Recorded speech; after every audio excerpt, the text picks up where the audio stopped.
Irmãos, há uns anos atrás eu fiquei por dentro de uma história que me veio num vídeo desses, você encontra facilmente no YouTube, um vídeo muito simples até, mas interessante, que nos explica de uma forma muito clara algumas questões que às vezes é difícil entender, a respeito de um homem que estava no fundo do poço e que não conseguia sair. Você certamente ou já ouviu falar, ou já viu, e quem não viu, pode procurar que você encontrará lá no YouTube, uma mensagem interessante sobre um homem que estava no fundo de um poço, e esse homem não conseguia sair. Um certo dia, passa um outro homem, e diz para ele assim: olha, para você sair desse buraco que você está, é preciso meditar a fim de purificar a sua mente. Quando você atingir o Nirvana, que não é aquela banda de rock, tá? O Nirvana é tipo um lugar, eu não vou entrar nos detalhes, mas é tipo um pré-céu, para algumas doutrinas aí. Você vai ser liberto do seu sofrimento. E a história conta que o homem meditou, purificou a sua mente, mas ele continuou no buraco. Passou um outro homem e falou com ele assim: sabe que você precisa entender que o buraco não é real, o buraco não existe, você não existe, tudo é uma ilusão. E esse homem foi embora, e o camarada ficou falando para si mesmo: eu não existo, o buraco não existe, o sofrimento não existe, tudo é uma ilusão. Mas ele e o buraco realmente continuavam lá. Passou um outro e falou com ele assim: rapaz, você precisa fazer boas obras para elevar o seu karma. Já ouviu isso em algum lugar? Você precisa fazer boas obras para elevar o seu karma. E mesmo que você morra nesse buraco, é possível que um dia você reencarne em algo melhor na próxima vida. Mas o homem permaneceu no buraco. Ele continuou ali. Passou um outro e falou com ele assim: para resolver seu problema é o seguinte, você tem que orar 5 vezes ao dia, uma mensagem subliminar, você precisa seguir 5 importantes mandamentos, e de acordo com essa prática, talvez você seja liberto. Agora, se você amarrar um monte de bomba no corpo e se explodir aí dentro, você consegue sair do buraco muito melhor. Mas o homem continuou ali no buraco. Ao amanhecer, apareceu um homem e disse: você quer sair daí? E o homem já sem forças, ele não tinha forças para escalar, ele não tinha força para segurar numa corda, se essa fosse jogada para ele. A história fala que alguém desceu até o fundo do poço, o colocou no ombro, na sua força subiu com ele nos ombros e tirou o homem daquele buraco. Ou seja, alguém desceu até ele e o levou até onde ele, com as suas próprias forças, não conseguiria chegar. Você conseguiu entender a brincadeira? Não? Acho que está muito fácil, né? Eu poderia fazer aqui uma lista interminável de coisas que nos são apresentadas como meios para a salvação do homem ou a sua condição. Seja qual for a religião, a filosofia, o pensamento, o ideal do homem por aí, por mais ateu que um homem seja, ele é obrigado a considerar que alguma coisa saiu errado com a humanidade. Concorda comigo? Ele é obrigado a aceitar o fato de que a humanidade se meteu num grande poço, que ela está no fundo do poço, que ela se meteu num buraco terrível. E seja no campo religioso, científico, filosófico, psicológico, social, moral, espiritual, nós sabemos e concordamos que há algo errado com o homem e que precisa ser reparado. Há algo errado com o homem, ele precisa de salvação, redenção, restauração, ou como temos falado, uma reforma que o transformará. A questão é, todas as religiões oferecem os seus meios, oferecem as suas alternativas, mas como eu tenho dito aqui de uma maneira enfática há muito tempo, todas as religiões desse mundo, das mais primitivas às mais sofisticadas, dos aborígenes na Austrália, do índio da Amazônia, até a cientologia, até a cabala. Já ouviu falar da cabala? Já não? Todas essas formulações religiosas, elas oferecem um caminho de salvação, de baixo para cima. Não se vê religião oferecendo o caminho de cima para baixo. É todo mundo querendo escalar o buraco e falar assim: me tira daqui.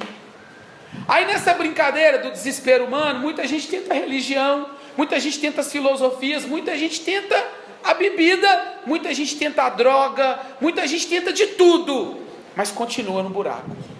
E aí quando a gente pergunta, como que o homem vai sair dessa? Ou como que um homem pode sair dessa condição terrível a qual ele está submetido? Como o homem pode encontrar redenção para a sua vida, como nós cantamos aqui? As dicas as pistas já foram dadas nas músicas que nós cantamos. Mas a pergunta é: quem pode resolver o problema do homem? Quem pagará o seu preço? Ou quem, tendo pagado o preço do homem... Minha voz está ruim hoje, né, gente? Deixa eu tomar mais uma água aqui. Quem, tendo pagado o preço do homem, o colocará nos trilhos novamente. Eu quero chamar sua atenção para uma coisa, e o porquê dessa nossa celebração, o porquê de não apenas essa nossa celebração, mas a nossa ênfase das nossas vidas em reforma, o porquê que isso é tão importante para nós. Porque há anos atrás, esse pensamento confundia os cristãos no período da Reforma Protestante. Há 500 anos atrás, nós encontrávamos um povo, assim como você está aqui hoje, completamente alheio sobre que caminho tomar para voltar para os trilhos ou sair do buraco em que se meteu. O homem permanecia na mesma condição pecaminosa que nós nos encontramos e que o mundo se encontra. Só que há 500 anos atrás havia um problema grave. Que problema era esse? Havia imposição de várias penitências para que os homens encontrassem. Sabe o que é uma penitência? É uma participação ativa do homem no processo de salvação. É uma maneira do homem tentar e conseguir de alguma maneira sofrer para ganhar a salvação, para ganhar a redenção. Era imposto há 500 anos atrás sobre os homens, sobre os religiosos, sobre os cristãos, a penitência, a indulgência e a mediação. Sabe o que eu estou querendo dizer? E talvez você associe muito claramente com o que está acontecendo nos nossos dias hoje também. Antigamente, sacrifícios eram feitos com o objetivo de alcançar o favor divino. Já viu isso por aí, não? Já ouviu gente falando assim: estou precisando pagar o preço para Deus fazer alguma coisa por mim, né? Eu estou precisando conquistar o olhar divino, chamar a atenção de Deus para a minha vida. Você já ouviu por aí algo parecido com as antigas indulgências? E o que eram as indulgências no passado, você lembra? Lembra não?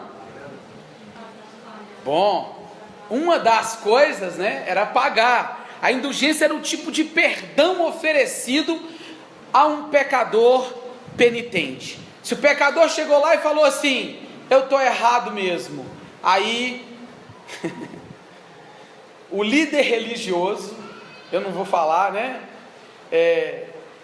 dos bisavós, dos avós, dos pais e dos filhotes que estão espalhados por aí não, né?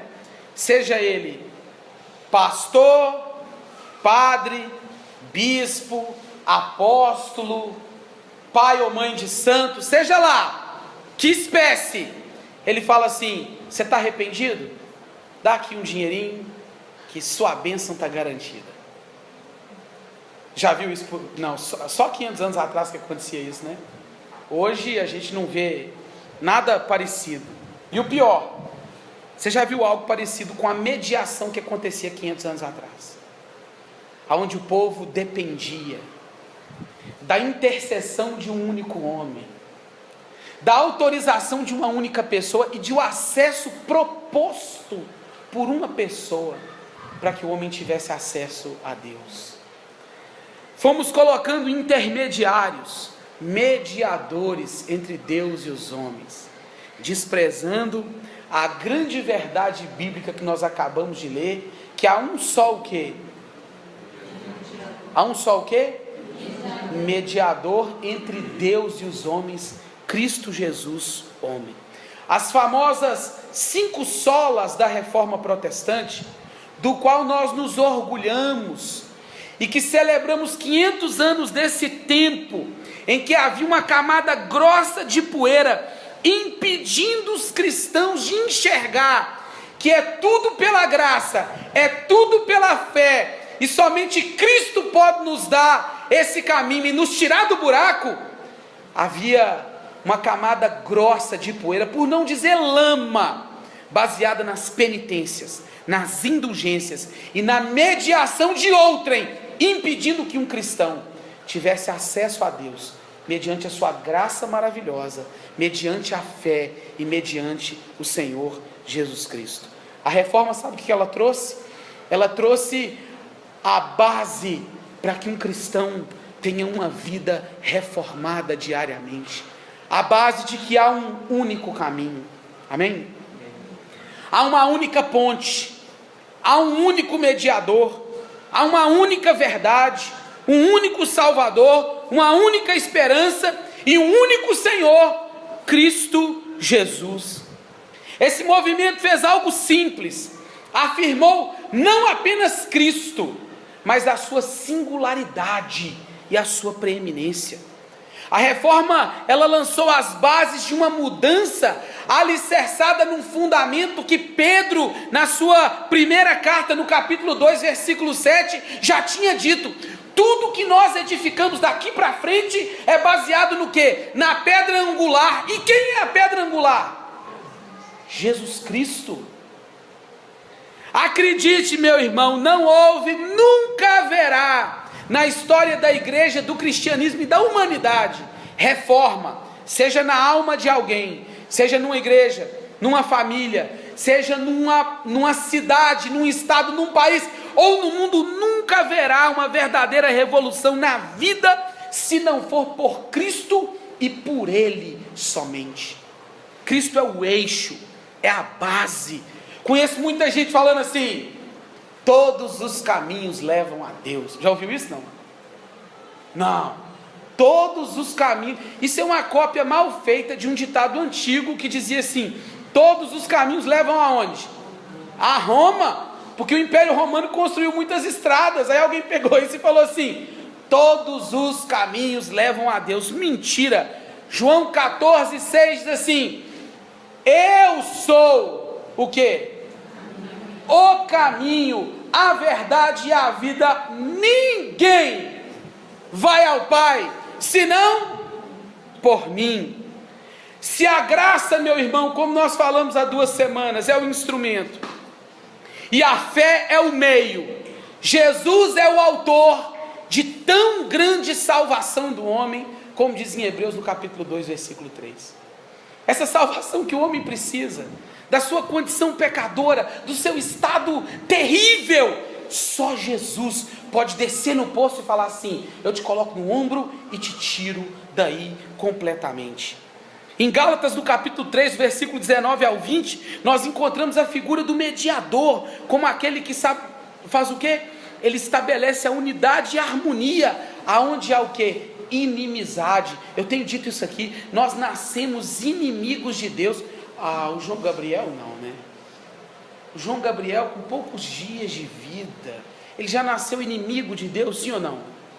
Nasceu. Já falei um mundo de versículos aqui. Eu nasci na iniquidade, iniquidade me concebeu a minha mãe, todos pecaram e carecem da glória de Deus, e por aí vai.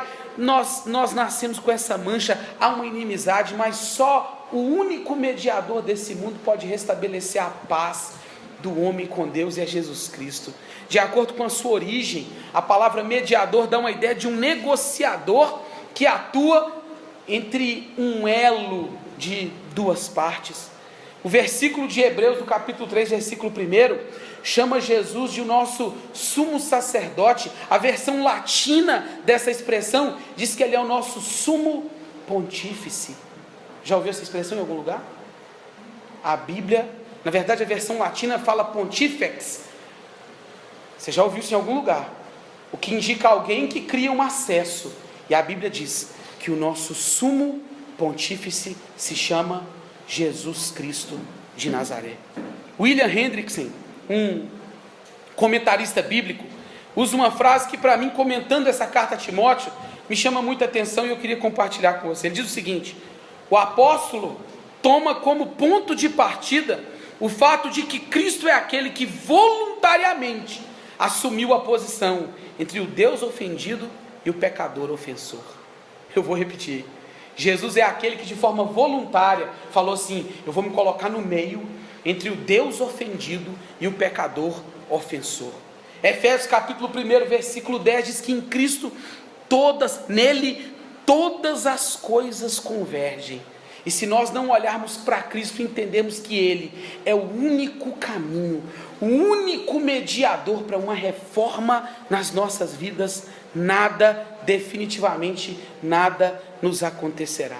Foram anos de escuridão na história da igreja, e períodos que a igreja de Cristo viveu nesse tempo, onde ela teve que lidar com a ideia de que muitos mediadores apareceram na história. Deixa eu te contar um caso. Eu perdi a conta de quantas vezes eu já estive na igreja assim, e uma pessoa virava para mim e falava assim: pastor, o senhor pode fazer uma oração por mim?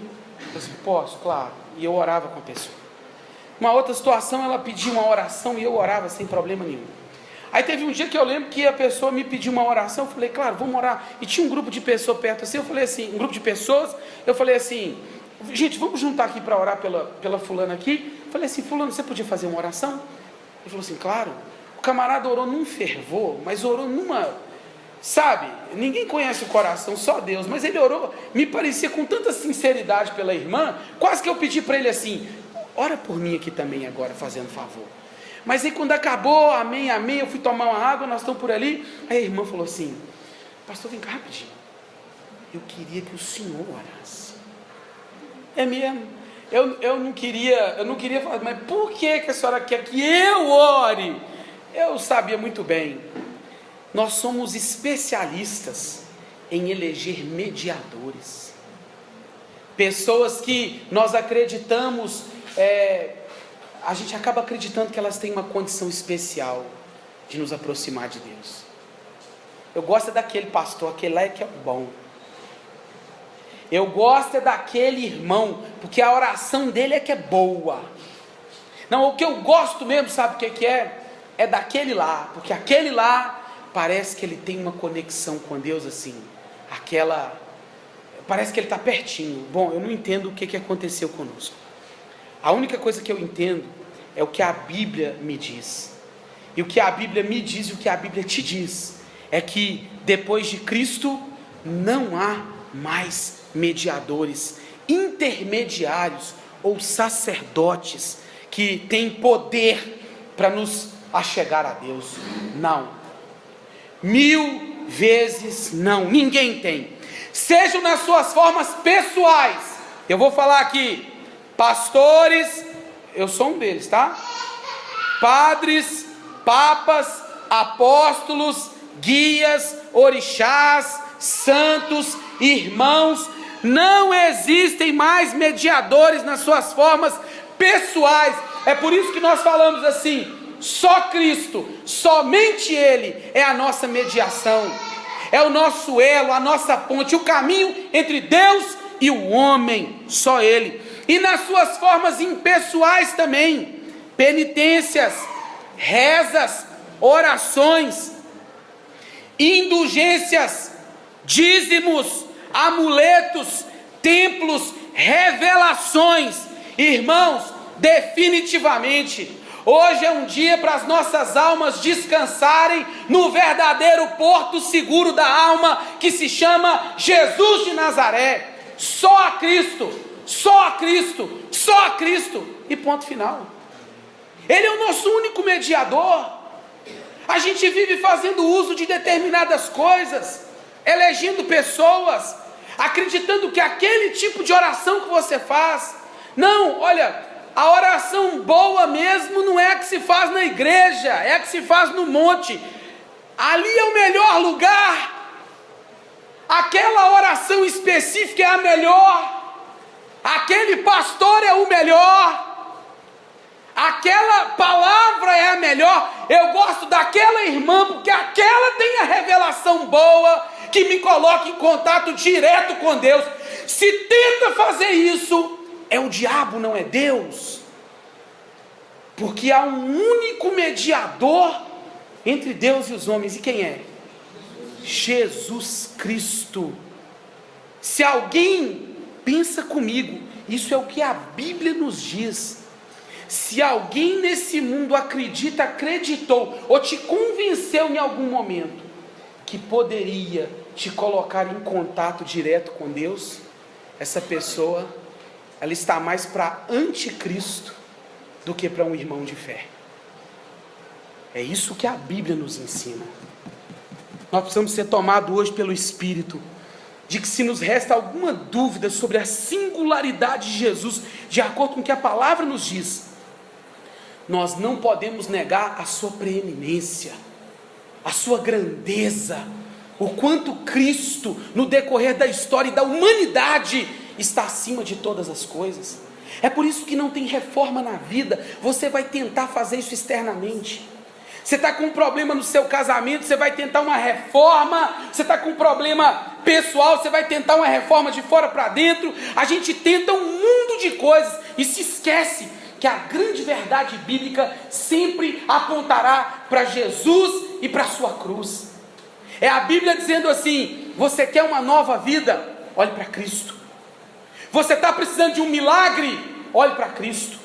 Mesmo que Jesus leve uma pessoa até a sua casa e diga assim: olha, Deus me mandou aqui, Jesus me mandou aqui, mas a ponte é Ele, o fundamento é Ele, a base é Ele, e não haverá e não pode haver de maneira nenhuma na vida de nenhum cristão, nenhuma pessoa, uma esperança fundamentada que não seja em Cristo Jesus.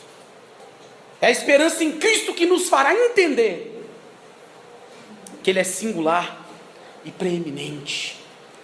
Ele deve ser a palavra mais falada na boca de um cristão, a esperança mais, desculpe a redundância, esperada por um cristão. Jesus deve ser o assunto mais falado na casa de uma pessoa que acredita, que tem fé e que foi alcançado pela graça. A cruz deve ser o símbolo mais significativo para alguém que deseja ter um encontro com Deus. Nada e ninguém mais. Se você ainda duvida, você não pode fechar os olhos para algumas verdades. Jesus entrou na história num período que Paulo chama de plenitude dos tempos. O mundo estava preparado com a religiosidade judaica, as estradas romanas e a língua grega para favorecer a expansão do seu reino. Jesus entrou na história e se tornou o centro da história, pelo menos em parte do mundo, porque a história se divide em duas partes. E quais são elas? Antes de Cristo e depois de Cristo. Jesus entrou na história, dividiu a história e marcou a história. Olha na pintura, uma publicação especializada muitos anos atrás, registrou que 55 obras clássicas da pintura universal são inspiradas na vida de Jesus Cristo. Na arquitetura, a base do estilo gótico, sabe o que é o estilo gótico? São essas fachadas pontiagudas, foram inspiradas em um princípio, elas queriam apontar para o alto, aonde Cristo reina. Na literatura eu te pergunto, qual outro personagem ou quem no mundo conseguiu proliferar tanta literatura quanto a pessoa de Jesus Cristo? Quem? Qual personagem, por grande que tenha sido na história, tenha sido mais falado no campo da literatura do que Jesus Cristo? E na música? Eu não sou músico, não entendo nada, mas os músicos afirmam que a música que mais impactou o mundo foi o Messias de Handel. que é uma alusão a Cristo, e que o dono da música absoluta, de acordo com os músicos, sempre terminava suas músicas com as letras S, D, G ou JJ. Sabe o que significa? Só lhe deu glória, ou seja, glória somente a Deus, ou um JJ, que significa assim, Jesus ajuda. Nós estamos falando de Johann Sebastian Bach. O dono da música perfeita falava assim, glória ao Deus Todo-Poderoso, e foi Jesus quem me ajudou a fazer isso. E na religião, qual outro líder religioso foi superior a Cristo? Quem na história da humanidade pôde prefigurar como um líder com condições para rivalizar com Jesus em termos de expansão, poder e capacidade de mudar a vida das pessoas? Cristo é superior em todas as religiões. Não há um líder cuja história se pareça com a de Jesus. Olhando para evidências internas e evidências externas, para os pressupostos e para as evidências, para a terra, estou ficando doido, né? Para a terra não, para a terra e para o céu, eu te pergunto, o que há nesse mundo, senão Jesus Cristo? A Bíblia diz que Deus fez convergir nele todas as coisas, e a Bíblia diz que Deus reconciliou nele consigo o mundo inteiro, todas as coisas.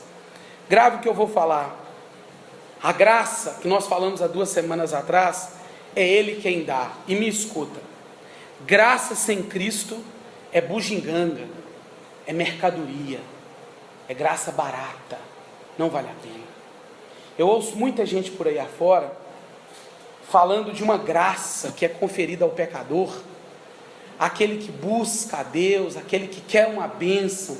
Ah, Deus foi gracioso com aquela pessoa. Olha, a pessoa que busca um favor do céu, sem que o obtenha mediante a ação de Cristo Jesus, ele está, na verdade, é como uma bugiganga qualquer, uma mercadoria qualquer, não é graça. Sem Cristo, ela é uma bugiganga. A fé, que nós falamos domingo passado, na verdade o Josué fez uma exposição sobre a fé aqui semana passada, é Ele quem infunde em nós. E fé sem Cristo, sabe o que é? É otimismo, é crendice, é pensamento positivo. Já viu pensamento positivo? Vai dar certo, vai dar certo, vai dar certo, vai dar certo. Não, isso não é fé. Fé sem Cristo é otimismo, é pensamento positivo, que pode ter algum lugar na psique humana, mas quando o assunto é salvação, não vai tirar ninguém do buraco. Do buraco não tira. No máximo vai falar com o homem assim, repita comigo, eu sou uma bênção. Eu sou uma bênção. Eu vou sair do buraco. Eu vou sair do buraco. Quando não, fala assim, repete para o seu irmão que está do lado aí, você vai sair do buraco. Você vai sair do buraco. E todo mundo continua no buraco. Sem Cristo, no discurso, na narrativa, no enredo, é otimismo, crendice. A Escritura é Ele quem revela. Escritura sem Cristo, sabe o que é? Autoajuda. Escritura sem Cristo é autoajuda. E a glória de Deus é a sua missão. E sem Cristo não existe glória de Deus. Guarde o que eu estou te dizendo. Para uma reforma na vida, somente Cristo e ponto final. O mundo tentou apagar a verdade mais maravilhosa do Evangelho, que Jesus não é tudo, que existe alguém que pode nos fazer chegar a Deus que não seja Ele. Não acredite nisso. Jesus é o único mediador. Ele é o eixo, Ele é o centro, Ele é a ponte, Ele é a verdade que liberta. E para uma reforma na sua vida, sabe o que você precisa? De Jesus.